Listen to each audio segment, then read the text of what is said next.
Hola amigo, ¿qué tal? ¿Cómo estás, mi estimado Ulises? El día de hoy, qué bueno que te tomas un tiempo en tu agenda para venir con nosotros. Tenemos un invitado de lujo, gran amigo, maestro, inventor de muchas generaciones, también propio de nosotros. Es un invitado de lujo, lo presumíamos ya en inicio de este año, amigo, el poder traer gente experta en la materia para que nos hable de estos temas que estamos tratando en el podcast y poder que nuestra audiencia darle mucho contenido de valor. No, amigo, bienvenido. ¿Cómo estás, Uli? Pues muy bien, gracias amigo. Pues como siempre es un gusto estar aquí contigo, acompañándote y compartiendo algunos temas. Y en esta ocasión, como bien lo señalas, pues tenemos un invitadazo de lujo, la verdad una persona que yo en lo personal admiro mucho, he seguido mucho. Y pues ahorita que nos pudiera comentar algo de su carrera, pero pues yo creo que quienes lo conocemos con el puro nombre sabemos de qué está hecho. Y pues sí, es un honor, un gusto tenerlo aquí y hablar de este tema tan relevante, tal vez para muchos poco conocido, el tema del gobierno corporativo, pero bueno, pues él nos hablará bastante amplio sobre este tema, ¿no? Así es, amigo, pues no tardamos más, pasamos a presentar a nuestro invitado, estimado maestro Alberto Gabriel Guzmán. Bienvenido, gracias por la invitación. Gracias a ustedes, al contrario, qué gusto poderlos saludar y poderme incorporar a este ejercicio tan importante que están haciendo, tan valioso para todos los empresarios y que sin duda alguna pues es de gran ayuda poder escuchar en un formato distinto las partes importantes del negocio, tanto fiscales, laborales, contractuales. Entonces muy contento de estar con ustedes, muy contento de saludarlos y aprovecho para desearles mucho éxito en este proyecto que están pues ya no iniciando porque ya tienen algunos meses, pero no había tenido oportunidad de saludarlos. Entonces pues mucho éxito en este proyecto, seguro estoy que será de gran ayuda para todos los empresarios en Michoacán. Muchas gracias, maestro. Pues viniendo de usted, pues son palabras alentadoras. Ahí trata mejor, o pasa uno por desanimarse, pero con mucho gusto se hace este tipo de proyectos y más que nada la cuestión tecnológica que ya nos toca a nosotros vivir por la cuestión de la pandemia y que tratamos de enfocar en esta área empresarial, fiscal y de seguridad social, ¿no? El tema que nos trae hoy, como bien lo dijiste, Uli, es la cuestión del gobierno corporativo. Es este término que se escucha mucho en las redes sociales, en algunos cursos, algunos colegas, pero el empresario a lo mejor pasa de lado un poco. Ha tratado a lo mejor el empresario de hacer lo suyo ese término, tratar de instalarlo en la empresa, en su empresa, pero muchas de las veces no es tomado en cuenta, ¿no? El día de hoy tratamos de ver este tema, que nos dé un bosquejo, un experto, esta cuestión del gobierno corporativo. Y si me lo permites, amigo, pues comenzamos, ¿no? Por ahí, para iniciar, quisiéramos saber, señor maestro, la cuestión del gobierno corporativo, ¿qué es? O sea, ¿cómo surge? Para efecto de ir entrando en el tema, maestro. Pues el gobierno corporativo surge primero de una necesidad de acompañar a las empresas. Tenemos estadísticas alarmantes del desenvolvimiento de las empresas en el mundo. Estadísticas mundiales nos dicen que de 10 empresas que aperturan, únicamente 3 empresas tienen vida en una segunda generación y únicamente una empresa tiene vida en una tercera generación. Entonces, de 10 empresas, solo una llega a una tercera generación y 3 a una segunda generación. ¿Cuál es el tema preocupante? Pues el tema preocupante, que sí lo es, el empresario y su patrimonio, pues eso ya en escala global tal vez no es lo más importante. Lo más importante son los terceros interesados que confluyen en la empresa. Las empresas pues tienen empleados, los empleados tienen familias. Entonces cuando una empresa quiebra, el empleado pierde su empleo, pierde su sustento, la familia tiene un desequilibrio y un desequilibrio importante. Clientes y proveedores pues también pierden un eslabón en su cadena y el propio Estado pues también pierde la contribución de una empresa. Entonces el no lograr tener empresas que sean sustentables en el tiempo es un problema social, ¿sí? Es un problema social porque no hay una certidumbre. Por eso los distintos organismos tienden a estudiar el tema y a poder generar herramientas para lograr que las empresas no cierren. Porque cerrar, insisto, es que se pierdan fuentes de empleo, que se pierdan eslabones en la cadena productiva, que se pierda recaudación y obviamente, por supuesto, el empresario pierde parte de su capital o incluso todo su capital. De ahí surge el gobierno corporativo. La OECD tiene principios de gobierno corporativo, el Consejo Coordinador Empresarial tiene mejores prácticas de gobierno corporativo. Entonces, esos son los antecedentes y surgen para ayudar a los negocios a que tomen mejores decisiones y no quiebren. Ok, excelente. Entonces, en un primer momento podemos decir, como bien lo señala el estimado maestro, esta cuestión de que se habla mucho que un empresario pone una empresa, valga la expresión, y en la segunda generación todavía puede haber un poco de crecimiento o no, y en la tercera generación que toma la misma empresa, la descendencia pues, de este empresario va en declive, ¿no? Por la cuestión de que a lo mejor no tenemos algún sistema de prácticas o a lo mejor la misma descendencia de este empresario no es experta en la cuestión del negocio porque no se interesó, porque a lo mejor está ocupado en otros gustos, en otros asuntos, y al tomar las riendas del negocio es cuando empieza a descender esta cuestión de la empresa, ¿no? Sí, la verdad es que es un arte, los negocios son un arte. Se ha tratado de hacer metodologías y hay acompañamientos para el emprendedurismo, pero la verdad es que es un arte.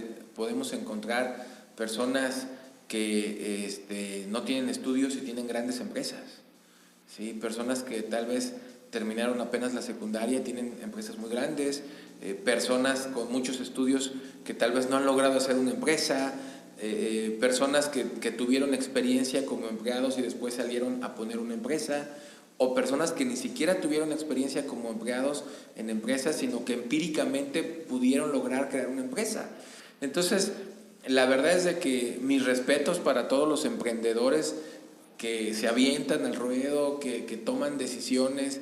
Hay un dicho que dicen que el emprendedor, por significado inicial, es irresponsable.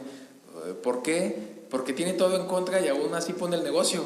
O sea, cuando te pones a analizar como emprendedor el mercado, las oportunidades, el dinero, lo que ocupas, pues todo da que no lo hagas, ¿no? Pero te avientas, ¿sí? Entonces el emprendedor en principio debe ser responsable, debe ser audaz, debe ser arriesgado y obviamente en el camino debe de ir migrando esa actitud, porque el emprendedor después se va a convertir en empresario. Y ya como empresario, aunque también tomas decisiones arriesgadas, ya tienes que tomar pues como que mayor prudencia, porque de ti dependen 10 empleados o 100 empleados, de ti dependen muchas cosas, como lo comentábamos. Entonces tú ya debes de saber que tus buenas o malas decisiones pueden implicar a alguien un desajuste. En este sentido, pues el emprendedor trae un ADN especial y ese desgraciadamente no se pasa generación en generación, ¿sí? Y luego también sucede que ha pasado que conoces personas que de la nada tienen una empresa que factura 100 millones de pesos y 300 empleados. ¿Cómo le dices a esa persona que tiene que ceder el control de su empresa a sus hijos? Y entonces nunca lo cede, y cuando ya lo quiere ceder porque la edad lo alcanzó, ya es demasiado tarde. Ya el hijo ya no aprendió a tomar decisiones, ya no estuvo en el negocio, y es precisamente ahí cuando esa empresa se cierra, cuando ya es parte de la estadística de las 7 que no viven. Entonces es paradójico porque traes o tienes a una persona con mucho liderazgo que inició una empresa de la nada, pero ese liderazgo no le permitió soltar la rienda de la empresa, y eso al final es contraproducente. Ok, excelente. Para tratar de entenderlo un poquito más Doctor, este tema del gobierno corporativo, o sea, yo los escucho el nombre y de principio podría ligarlo con la función pública, con la manera en que se desarrolla la función pública, pero y tratando de ir hacia qué tipo de sociedades va dirigido este gobierno corporativo principalmente, o sea, digamos, más simple, más llano. Se trata, el gobierno es estructura, son procedimientos, ¿de qué se trata como más entendible, si nos pudiera? Sí, Ulises, pues ya tú nos lo explicaste con los comentarios. El gobierno corporativo precisamente es crear estructuras, y procedimientos para dirigir el negocio. Y quiero hablar de negocio porque ni siquiera es necesariamente en una empresa, ¿sí? Lo común es que sea en una empresa, en una persona moral, ¿sí? Eso es lo común, pero tampoco está prohibido tener un gobierno corporativo en una persona física. Es excepcional, pero se puede hacer, ¿sí? Entonces, tanto personas morales como personas físicas pueden crear el gobierno corporativo. ¿Qué es el gobierno corporativo?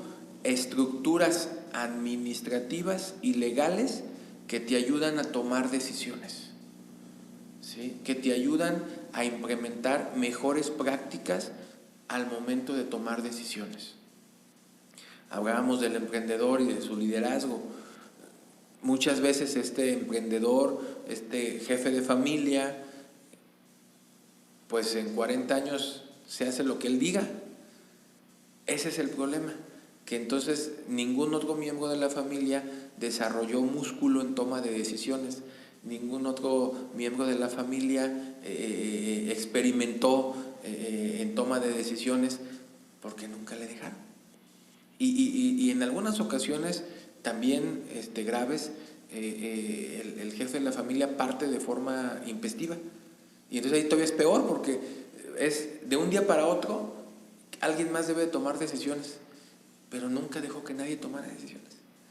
Y entonces el gobierno corporativo, cuando a mí me preguntan, oye Alberto, quiero implementar gobierno corporativo, ayúdame, ¿qué necesito? Le digo, lo primero es mucha valentía para saber que vas a ceder la toma de decisión, ¿sí? Que vas a compartir la toma de decisión con alguien más, que tienes que escuchar a los especialistas en la toma de decisión.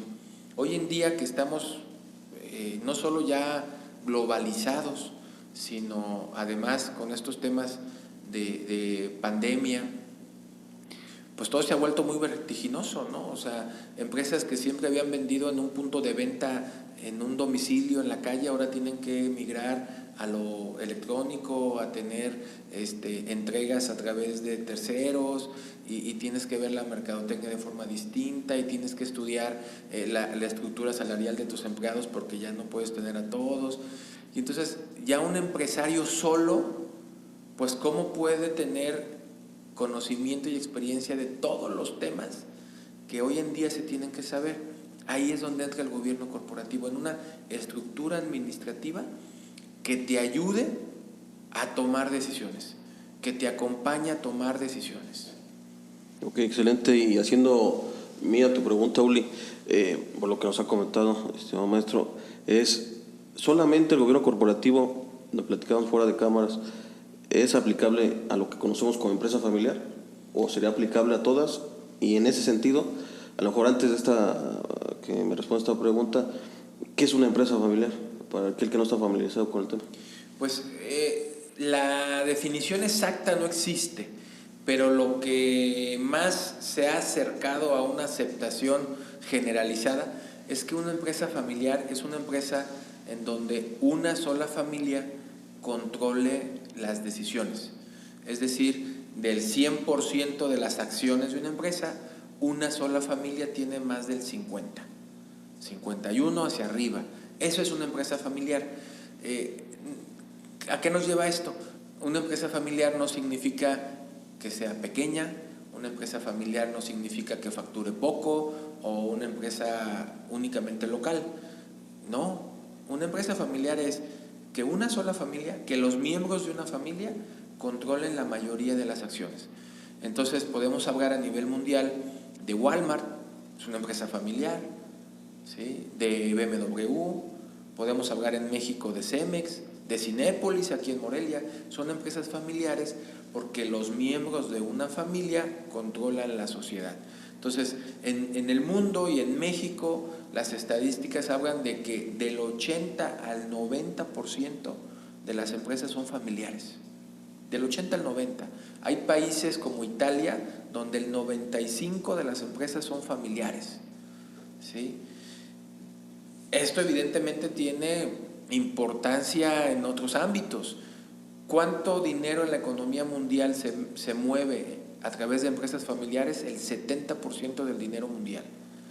Los empleos que dependen de una empresa familiar son el 60% en el mundo. Entonces, embona muy bien el gobierno corporativo en empresas familiares porque es donde es más difícil compartir la toma de decisiones. Porque yo como hijo, ¿cuándo le voy a decir a mi papá que está equivocado? ¿Sí? No, pues no, ya no hay dinero después. O sea, pues está difícil que yo le diga a mi papá, papá, estás tomando malas decisiones. O que mi mamá le diga a mi papá, estás tomando malas decisiones. Sí. Más cuando se ha tenido cierto éxito, ¿no? Claro, o sea, cuando el emprendedor, yo tengo casos, clientes que partieron pues de nada, de cero, de ser trabajadores en una empresa y ahorita están vendiendo 300 millones de pesos. Con esa autoridad y liderazgo, ¿cómo le dices que ahorita está tomando una mala decisión? Cuando ya creó un emporio. Y entonces es donde viene la problemática otra vez famosa del 70% de empresas que no llega a la segunda generación.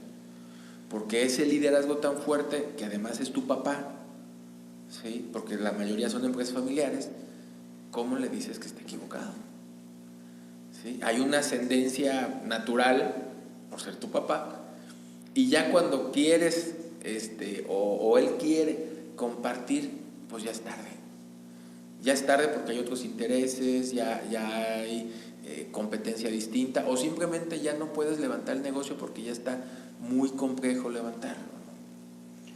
Luego me imagino que también ha de tener mucho que la necesidad de implementar este tipo de gobierno corporativo, precisamente a lo mejor se crean este tipo de empresas pues por la confianza, ¿no? O sea, que dices, bueno, pues va a estar mi papá, mi hermano, mi tío, mi cuñado, no sé, pero eso al mismo tiempo, no sé en qué tantos casos, pero creo que sí se puede dar mucho, que también el vínculo tan cercano puede hacer más difícil a veces la toma de decisiones por este tipo digamos, de características que tienen las relaciones personales, ¿no? De que cierto tipo de rispidez o de conocimiento de cómo son cada uno de los familiares puede originar más conflictos en la toma de decisiones. Imagino que ahí es donde puede abonar más el gobierno corporativo.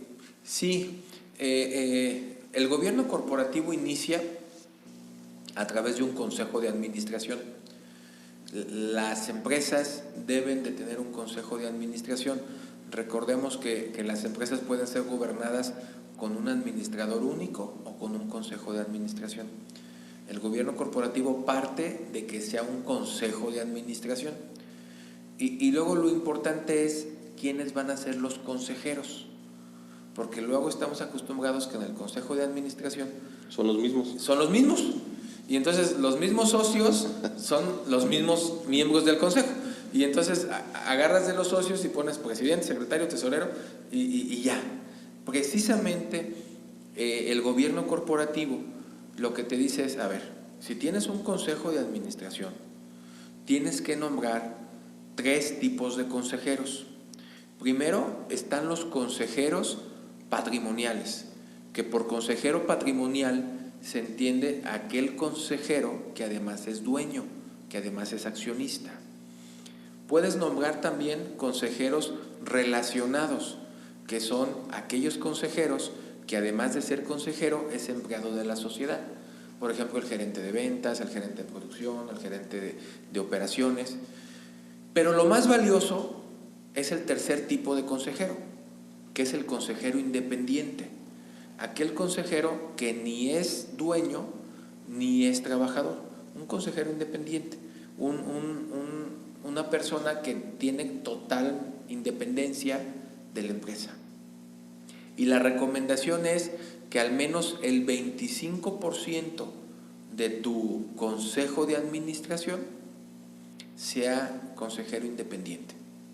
¿Sí? El consejo de administración nos dicen que mínimo deben de ser 3 personas y máximo 15, dependiendo del tamaño y complejidad de tu empresa. Entonces, el consejo de administración de 3 a 15. Y de ese número que se haya elegido, cuando menos el 25% como consejero independiente. El consejero independiente, aunque existen actualmente certificaciones y estudios especiales para poder ser consejero independiente, la verdad es que no se necesita necesariamente una carrera o un perfil. El consejero independiente puede ser tu compadre, puede ser tu amigo, puede ser un consultor, pero obviamente alguien que tenga algo que aportar a la empresa. Experiencia, conocimiento, confianza, alguien que pueda aportar a la empresa, pero no hay una carrera. O sea, puede ser ingeniero, puede ser abogado, puede ser contador, puede ser médico. Si fuera un hospital, pues el consejero independiente ideal pues sería un médico, ¿sí? También pudiera ser. Entonces, no hay un perfil como tal, más bien es cómo se siente la empresa, como decía Ulises, quién me ayuda a tomar decisiones, a ser medio árbitro en esa mesa de debates, porque el gobierno corporativo es tomar decisiones colegiadas. Ese número de 3 a 15 consejeros lo que tienen que hacer es tomar decisiones colegiadas, ¿sí? Y entre todos encontrar una mejor decisión. Obviamente en las mesas donde se toman esas decisiones, pues muchas veces son mesas acaloradas, ¿no? Imaginemos que en estas fechas, por ejemplo, en algunos consejos donde estamos participando, ya estamos analizando el aumento de sueldos. Y hay pues de todo, ¿no? Hay el que dice, pues el salario mínimo, y hay el que dice, no, pues mejor un 5% que es la inflación, y entonces pues hay decisiones difíciles, y los consejeros independientes normalmente abonan a esa mediación, a esa conciliación. Si es empresa familiar, se recomienda que antes del gobierno corporativo se tengan otros instrumentos que ayuden a limar asperezas.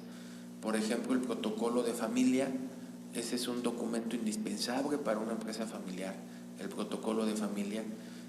Yo aprovecho para invitar a todas las familias empresarias que nos estén escuchando que comiencen a hacer su protocolo de familia, porque la familia crece más rápido que la empresa, y cuando menos esperamos ya los hijos están mayores, tal vez los hijos ya están casados, ya hay una familia política, ya puede venir la tercera generación, y sin protocolo de familia se complican las cosas.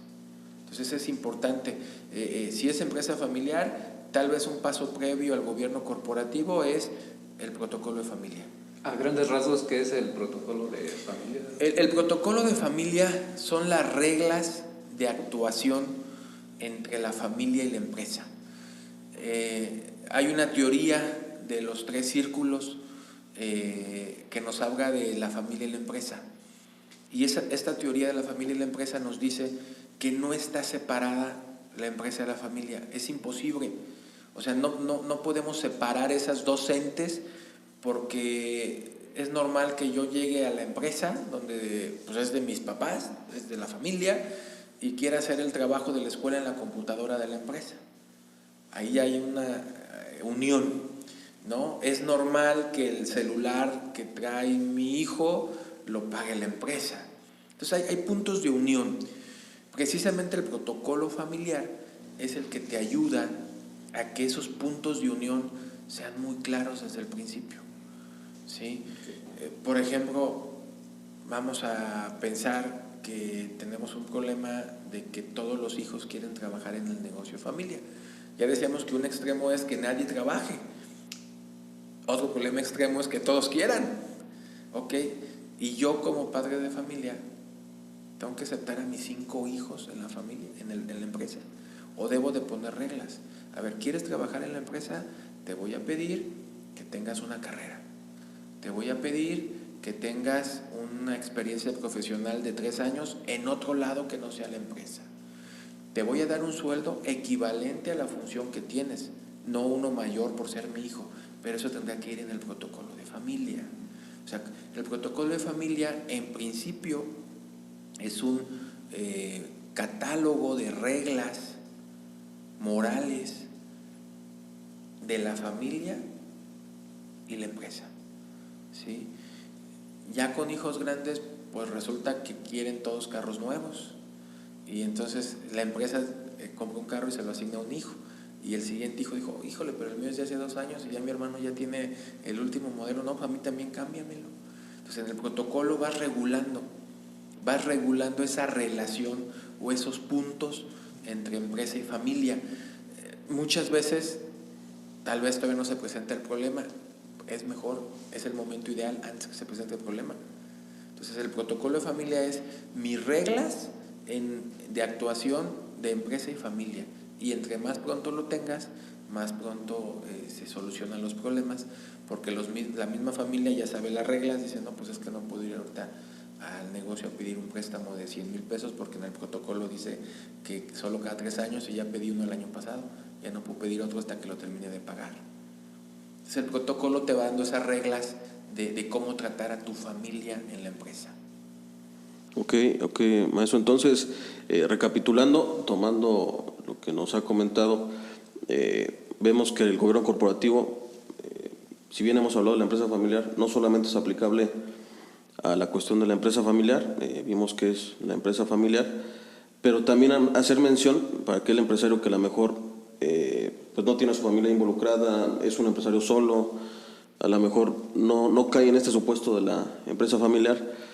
Recuerda también que el gobierno corporativo nos dice la cuestión de la doctrina y la práctica, que va encaminado también a transparentar un poco los procedimientos del negocio, ¿no? Casos que en Estados Unidos fueron muy mencionados, donde pues teníamos empresas que, si bien las acciones eran muy altas, eran por cuestiones ahí contables, malos manejos. Y entonces esta cuestión del gobierno corporativo, aun y cuando es aplicable y encuadra perfectamente en la empresa familiar, también sería aplicable a aquella empresa que no es familiar, pero que quisiera dar un plus o brindarle un plus a estos terceros, estos que se llamamos stakeholders, en cuestión de proveedores, clientes, que dicen, bueno, esta empresa es tan transparente que no tiene malos manejos y a lo mejor plena confianza en ello, ¿no? Sí, una empresa que no es familiar, pues pensemos en 4 amigos que ponen un negocio juntos, diversos porcentajes, y entre los 4 alcanzan el 100%.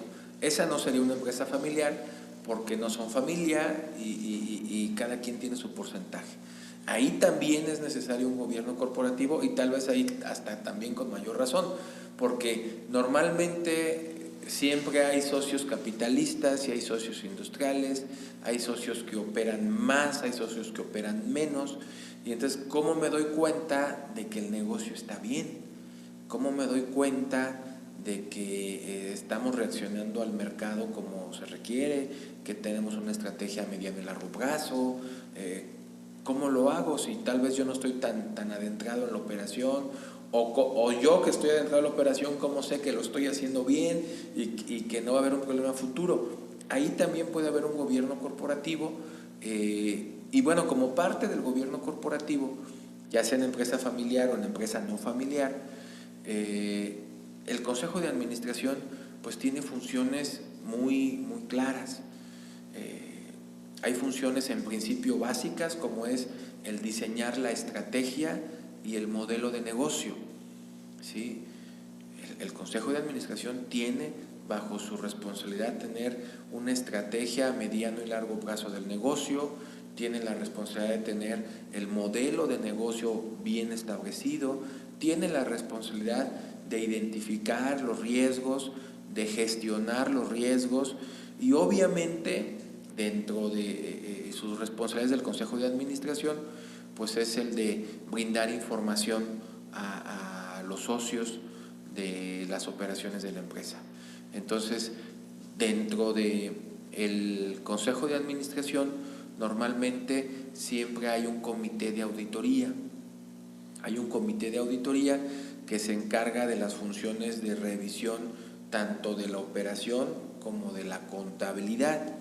Entonces, el gobierno corporativo, a través de su Consejo de Administración, también debe de asegurarse que la contabilidad está bien informada, bien revelada, que es oportuna y que es útil, ¿sí? Entonces también en eso nos ayuda, en que nos refuerza que la contabilidad está bien, ¿sí?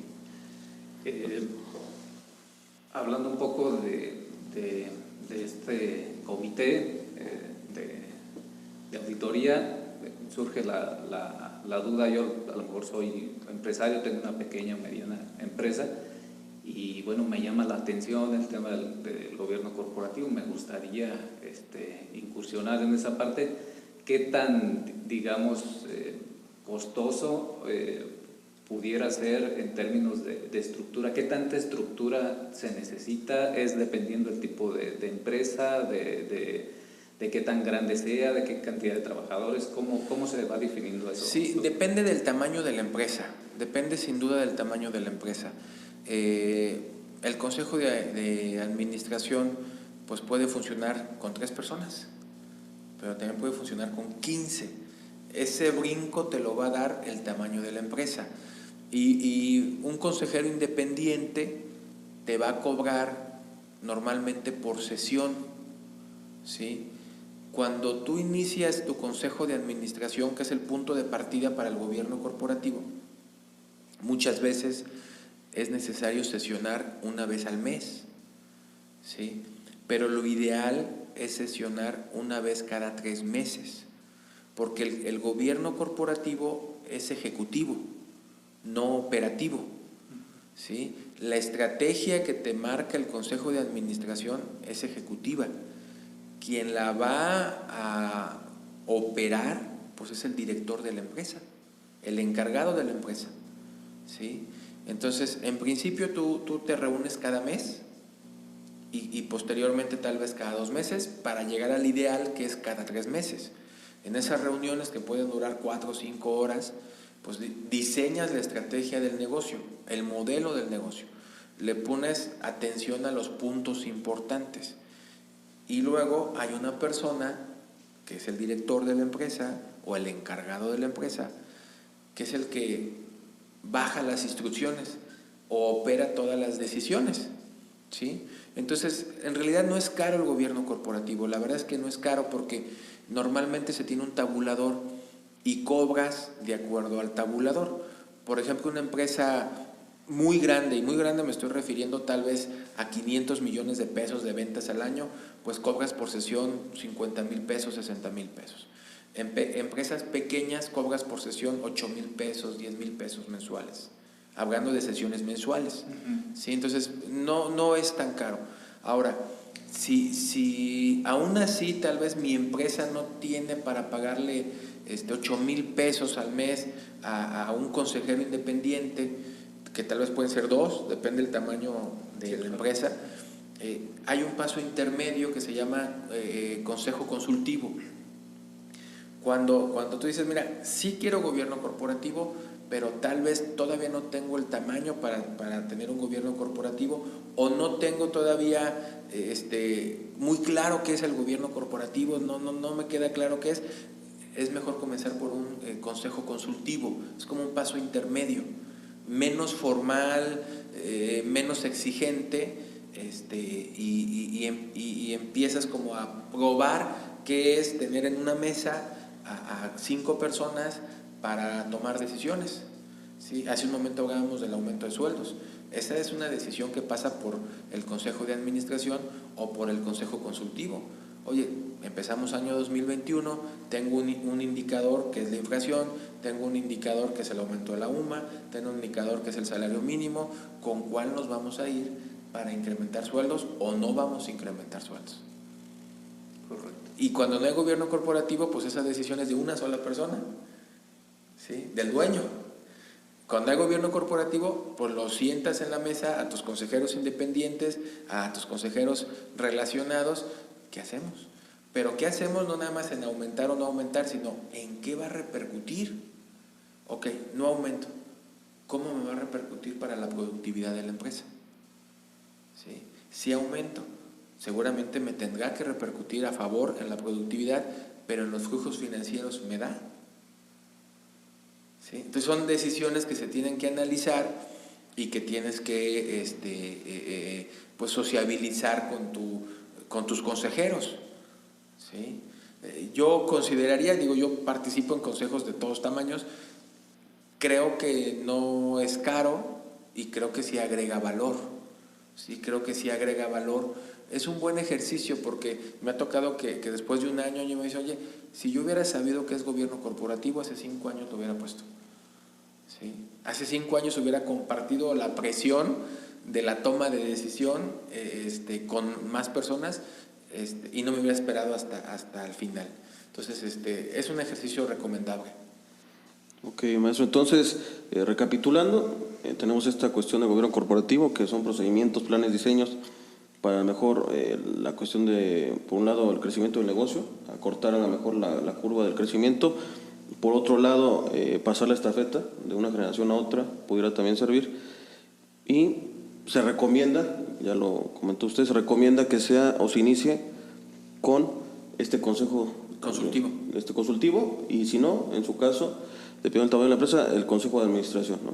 Sí. Que ahí la cuestión del consejo coordinador empresarial, de este código de prácticas del 2006, nos recomienda, ¿no?, 3 tipos de comité: cuestión de auditoría, de la cuestión de la remuneración y la cuestión de por ahí no sé si es de los riesgos, de cuestión del negocio. Pero vamos a suponer, quiero instalar mi gobierno corporativo en empresa, ya tengo observado quién van a ser mis consejeros. Después de instaurar el consejo de administración, ¿qué es lo que seguiría, señor maestro? Las reuniones. Un punto muy clave es quiénes van a ser mis consejeros. Ese es un punto esencial porque son los que me van a ayudar a resolver los problemas. También saber que elegir un consejero no necesariamente es casarte con el consejero. No, pues si tú ves que van 3 reuniones, 4 reuniones y no te genera valor y llega y está sentado y no te retroalimenta, pues lo despides. No, pues, sí, o sea, yo les digo, gobierno corporativo es aprender a tomar en cuenta las decisiones de los demás para tomar una sola decisión, pero tampoco está casado a que ese consejero va a estar toda la vida contigo. ¿Sí? Entonces, elegir muy bien a tus consejeros y obviamente se vale cambiarlos. De hecho, lo recomendable es que cada año evalúes a los consejeros independientes y digas, oye, ¿me generó valor? ¿No me generó valor? ¿En qué decisiones me ayudó o no me ayudó? Pues lo cambio, ¿sí? Y lo cambias. Y si es antes, pues también es posible, no tienes que esperarte al año. Pero el primer punto es, elijo a mis consejeros, creo mi consejo y a partir de ahí empiezo a sesionar, ¿sí? Empiezo a tener mis sesiones de consejo.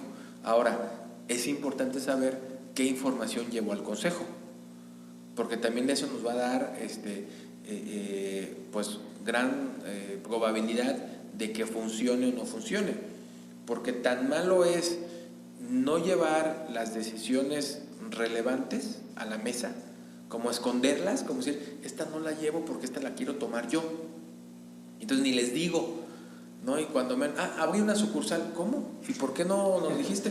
No, pues abrí una sucursal. Oye, pues son de los temas que tienes que poner en el consejo. Entonces, tan malo es esconder los temas para hacer lo que tú quieres hacer sin tomar en cuenta a los demás, como tan malo es que todos los temas los subas, ¿sí? Nos ha tomado también consejos y a ver, este tema no es de consejo. Si compro un papel tal, de una marca tal. Oye, fíjate que voy a cambiar de proveedor de papel a papel. Ese no es de consejo, haz lo que quieras. Cambia el proveedor. No, o sea, en el consejo se tiene que analizar qué decisiones valen la pena, porque estamos hablando que es una sesión al mes. Cuando recién inició la pandemia, en marzo, abril, hubo consejos que sesionábamos cada 15 días. Pero sí era un tema muy extraordinario, ¿no? O sea, oye, ¿qué hago? ¿Cierro, hago, corro trabajadores, cambio mi modelo de negocio? Ahí sí sesionamos cada 15 días, pero normalmente una empresa no debería de sesionar más de una vez al mes. Entonces, si tú tienes a tus consejeros una vez al mes por 4 o 5 horas, tienes que elegir muy bien qué les vas a preguntar. O sea, en qué te van a ayudar. De hecho, parte también de los procesos y prácticas recomendadas es que no se crean consejos, como les digo yo a veces, exámenes recepcionales, ¿no? que llegas tú y te empiezan a preguntar, digo, ay, me siento en un examen recepcional. O sea, entonces, generalmente tienes que decirles antes qué les vas a preguntar, cuando menos una semana antes. Esta es la orden del día, estos son los puntos que vamos a tocar, para que incluso le des oportunidad al consejero de pedir más información si la necesita. Porque eso de que te sientes y te pregunten una cosa y quieran la respuesta en ese momento, pues está difícil. ¿Sí? Entonces, es hacer las sesiones. ¿Qué sigue? Hacer las sesiones. Elegir los temas que voy a subir. Dar información previa de los temas a los consejeros para que me puedan decir. ¿Sí? Y empezar a tomar decisiones. Yo les digo, a ver, la única manera de aprender a torear es en el ruedo, ¿sí? Igual que en la bicicleta. Si yo no me subo a la bicicleta y le empiezo a dar, no voy a aprender, aunque tenga 5 libros de cómo andar en bicicleta. Me tengo que subir a la bicicleta. Entonces, el consejo de administración es empezar a tomar decisiones, subir decisiones, las decisiones importantes, ¿sí? Obviamente los consejeros que ya tienen experiencia te van ayudando, ¿sí? Oye, cambió año, ¿vamos a subir el precio de los productos? ¿O no los vamos a subir? Entonces ya uno como consejero independiente va ayudando y dice, oye, es bueno que analicemos este tema, es bueno que pongamos este tema en la mesa, oye, ¿ya tomaste decisión de esto? No, pues súbelo al consejo. Y vamos ayudando a que se generen los temas a discutir, ¿sí? Porque muchas veces, sobre todo cuando inicia un gobierno corporativo, es ¿y qué tema tocamos? ¿No? O sea, ¿qué decimos? Entonces, pues el independiente te va ayudando. A ver, vamos a analizar esto. Y ya después, solita la empresa te empieza a preguntar, ya empieza a subir temas. ¿Sí? Ok, maestro. Entonces, que suena muy bonito, ¿no? O sea, en papel, en la cuestión, voy a crear un consejo, pero hemos visto que a lo mejor al momento de que ya realmente se tienen que acatar las decisiones del consejo, es lo difícil, ¿no? Tomando el ejemplo de la sucursal, si yo como dueño quisiera abrir una sucursal y a lo mejor me manejaba solo, la voy a abrir y pongo esa idea en el consejo y el consejo me dice, ahorita no es momento para abrir la sucursal, lo difícil sería acatar esa cuestión de él. Incluso también hay puntos al revés, en donde el consejero abandona el consejo, ¿sí? Y te dice, a ver, yo te dije que no abriera la sucursal, yo tengo un análisis de mercado, porque también las decisiones no se toman así como que yo pienso, no, a ver, dime por qué. Entonces, si el consejero independiente dice, a ver, yo hice un análisis de mercado, esa zona no es adecuada, las ventas vienen disminuyéndose, y te demuestra que la decisión correcta era no abrir la sucursal, y así como esa decisión pudo haber 3 o 4 donde no te hacen caso, tú también dices, ¿sabes qué? Discúlpame, ya no puedo ser consejero, porque no me estás haciendo caso.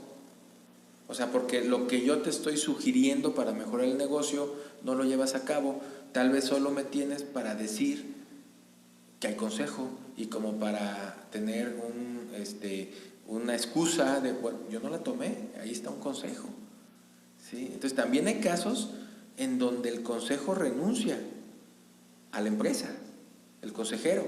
Digo, hay casos tan grandes como en Pemex. Un consejero independiente de Pemex renunció porque no estuvo de acuerdo con las decisiones que se tomaron. Entonces, hay puntos intermedios. Por ejemplo, hay actas que se levantan de las sesiones de consejo, ¿sí? Hay minutas que se levantan. Si tú no estás de acuerdo, pero crees que estás en el margen de decir, bueno, yo no estaba de acuerdo, pero creo que puede ser que sí funcione, pues simplemente en la minuta se dice que tú no estuviste de acuerdo, que diste tus hechos, tus versiones de por qué no, y ya. Y hay casos extremos, sabes que si lo haces, yo no participo. yo renuncio al consejo y también te vas. Entonces, hay que ver qué tipo de decisiones son, pero lo difícil es eso. En teoría, un presidente del consejo de administración, si el consejo dice no, pues es no y no se hace. Si se llegara a hacer, pues ya hay que evaluar qué tan grave fue esa decisión, porque en un caso extremo te puede llevar a decir, discúlpame, ya no puedo ser parte del consejo, porque hay responsabilidades. La diferencia entre un consejo consultivo y un gobierno corporativo es que en el gobierno corporativo los consejeros independientes aparecen en el acta como consejeros independientes y firman como consejeros independientes. Entonces, incluso pueden tener una responsabilidad legal al ser consejero independiente. De hecho, las aseguradoras venden seguros para consejeros independientes. Para si alguna vez alguien los demanda, pues la aseguradora entra y contrata a los abogados y contrata para que te defiendan, porque tú como consejero independiente formas parte de las decisiones de la empresa. Y si esa decisión de la empresa tuvo una consecuencia de la cual derive una demanda, tú como consejero te puedes demandar. En el consejo consultivo no hay esa responsabilidad, no hay esa firma en un acta de asamblea, no hay algún término legal que te comprometa. Entonces es el término independiente. Sí, entonces, como vemos, amigo, a reserva pues de lo que comentes, este tema del gobierno corporativo puede llegar a ser un poquito ya complicado, no complicado, sino laborioso en la cuestión de ya aplicarlo, cuestión de las sesiones, acatar la línea de responsabilidades, las funciones que debe desempeñar el consejo, qué otros comités debe haber, como el de auditoría, qué procedimientos, pero al fin de cuentas, a lo mejor usando la expresión coloquial, es un cheque al portador, porque pudiera asegurar un poquito más la vida de la empresa, ¿no, maestro? Sin duda, mira, insisto, ya hoy en día difícilmente un negocio te va a funcionar si no está en la red, ¿sí? Si no tienes una campaña de mercadotecnia. ¿Cómo aquel empresario que inició hace 20 años? Pues ¿cómo vas a ver que hay red, que hay mercadotecnia, que hay Instagram, Facebook? Entonces ocupas que te acompañen en la decisión de mercadotecnia, ¿sí? Hoy en día la tendencia ya mundial incluso, pues es que el talento humano es el que sobrepasa incluso a las máquinas. Por más tecnificada que sea tu empresa, ocupas el mejor ingeniero operando la máquina. No puedes tomar las decisiones de las percepciones tú solo. Ocupas a alguien que te ayude a diseñar un plan profesional de carrera en la persona dentro de tu empresa, ¿sí? Es, ok, yo contrato un trabajador, yo lo voy a remunerar, ok, y tú como empresa, como dueño, ¿qué plan profesional de carrera tienes para esa persona? ¿Es nada más pagarle una quincena durante 20 años y ya? ¿O qué plan le vas a desarrollar de vida? ¿Por qué? Porque una persona que es buena va a poder tener trabajo en muchas empresas. Y entonces va a querer estar en una empresa en donde le digan, mira, yo estoy pensando en ti, en tu jubilación, en tu vida personal y tengo este plan profesional para ti. Si tú no lo tienes, estás en desventaja con otras empresas.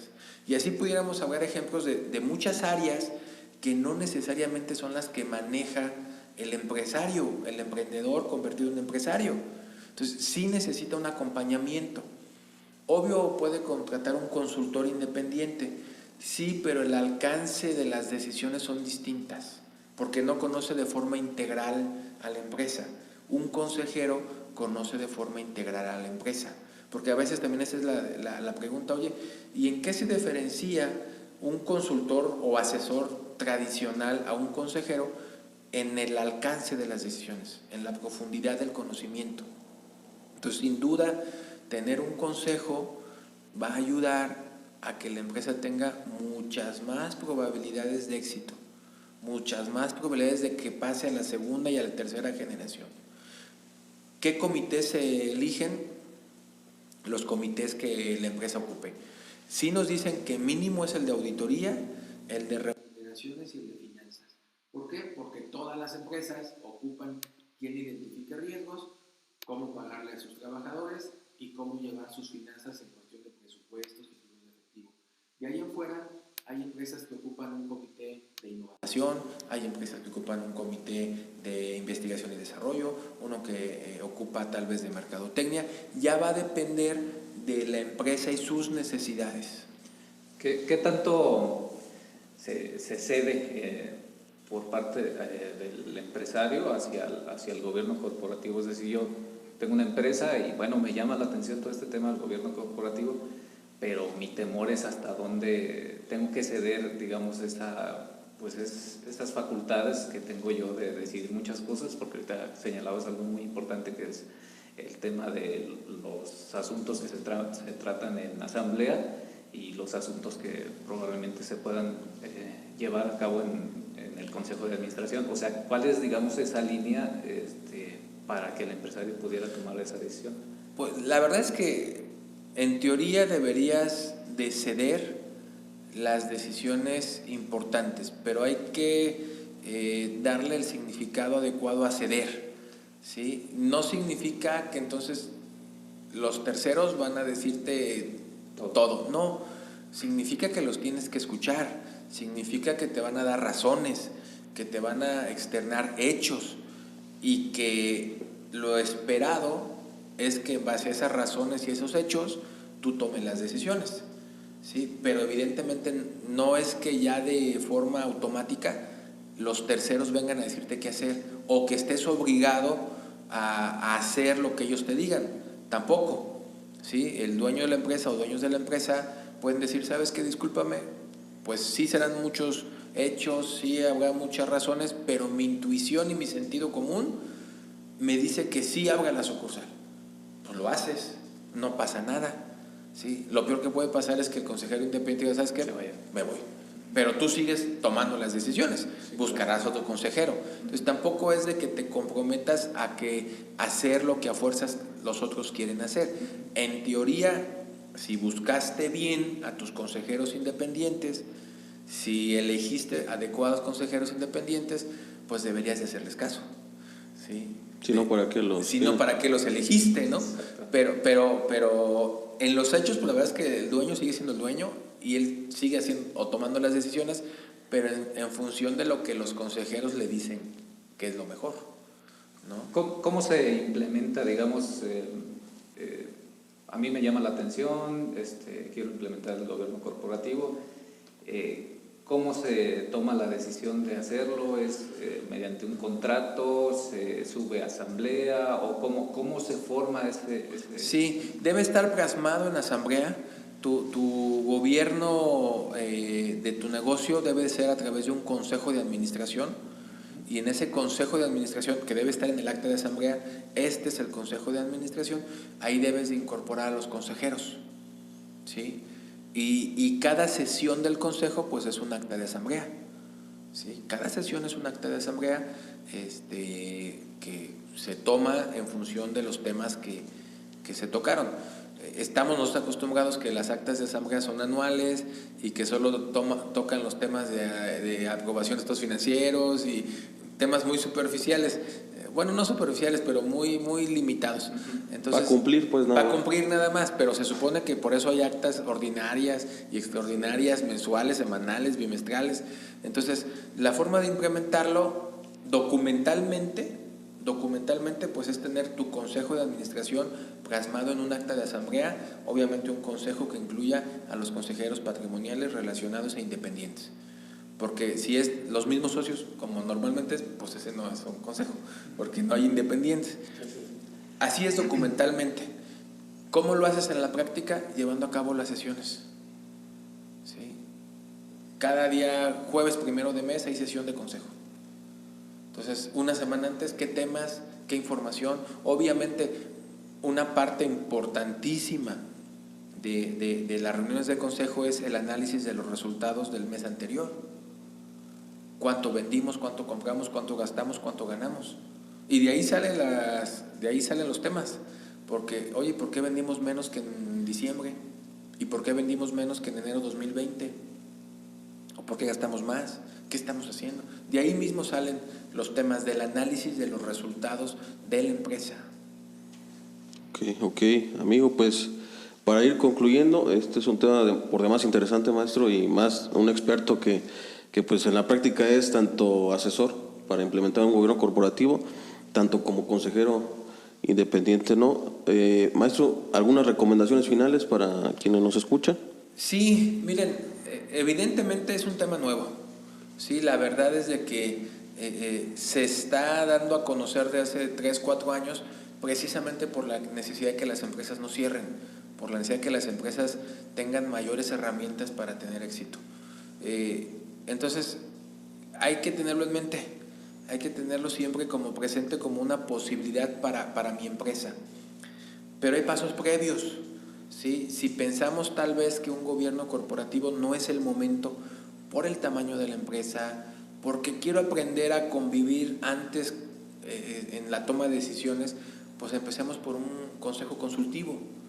¿Sí? Empecemos por un consejo consultivo o incluso empecemos por un solo asesor o consultor, ¿sí? que me diga, oye, ¿qué hago en materia financiera, en materia fiscal, en materia corporativa, en materia comercial, en materia de mercadotecnia? Digo, va a ser imposible o muy difícil conseguir que una persona sepa de todo, ¿no? Pero, sabemos de pero tú tienes que ver, en principio, ir caminando como que por pasos. Yo soy un negocio, una persona que siempre he tomado mis decisiones y que nunca he compartido. Bueno, vamos a empezar por pasos. Vamos a empezar primero por una persona que me escuche, que tenga experiencia y que me pueda ir aconsejando, una sola persona. Después empecemos por un consejo consultivo, que ya son 2 o 3 personas, ¿sí? que me asesoren, que me digan de las diferentes materias. Y ya cuando hayamos tenido ese ejercicio, ya hayamos aprendido a sociabilizar las decisiones, aprendido a escuchar a los demás, pues demos el último y gran paso, que es el gobierno corporativo. Entonces, pero sí invitar a todos los empresarios a que busquen ayuda. Las condiciones económicas actuales no son favorecedoras, al contrario, en estos días va a sacar INEGI cuál es el Producto Interno Bruto anual del 2020. Se habla mucho de que va a haber nuevamente confinamientos un poco más agresivos, lo cual económicamente hablando es difícil para la mayoría de los empresarios. Entonces, pues que busquen apoyo, que busquen ayuda, no están solos, hay muchos asesores, contadores, abogados, incluso en otras materias, administradores, que los pueden ayudar para que generen ideas, acciones, para que su negocio no cierre, para que su negocio se mantenga abierto y con mayores posibilidades de generación de ingresos y utilidades. Excelente, pues ahí está el tema. Amigo, ¿algún comentario final, Uli? No, pues yo me quedo con muy buen sabor de boca, la verdad, aprendiendo mucho, y me quedo con esta experiencia que comentaba el doctor, porque yo creo que esto pues prácticamente nadie se lo esperaba, el tema de la pandemia, y es un ejemplo clarísimo de cómo una situación te puede cambiar 360 grados tu forma de vida, tu forma de llevar un negocio, y entonces pues siempre es necesario tener el apoyo de profesionales que te pueden ayudar. Yo la verdad me quedo con eso y pues agradecer la presencia aquí del doctor, y pues ha sido bastante gratificante escucharlo, y agradecer también a quien nos escucha.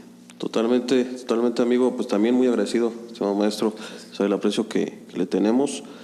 Por ahí no sé si quiera dejar sus redes sociales, su contacto, para quien quiera por ahí a lo mejor contactarle, y a lo mejor ya pensando en la implementación de un gobierno corporativo o en la cuestión del consejero independiente. Sí, el correo electrónico es director@yamap.com.mx. Mis redes sociales me encuentran como Alberto Guzmán, y el teléfono en la oficina es 314-4968. Perfecto, pues nada más repetimos nuestras redes sociales de Agmar.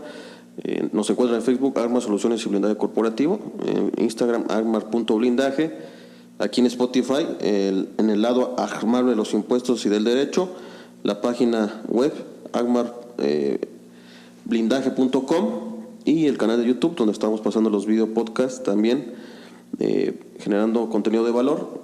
Siempre tomen controle sus impuestos, consulte a su asesor de confianza y nos vemos hasta la próxima. Saludos.